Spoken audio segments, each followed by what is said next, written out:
In this video, we will cover graft versus host disease.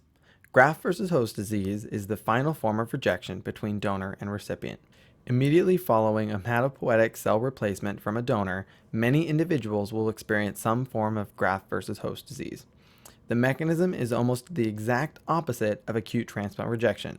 If you have not yet watched the video on acute transplant rejection, please watch that before continuing. In graft versus host disease, donor T cells react against recipient cells.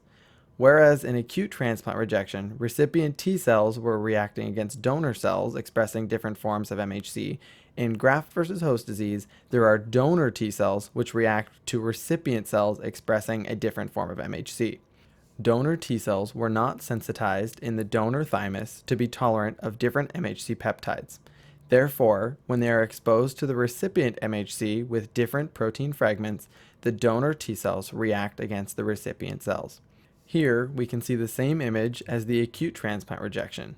In graft versus host disease, all we need to do is change the labels on the cells in the image, and all the concepts addressed in that video will remain the same.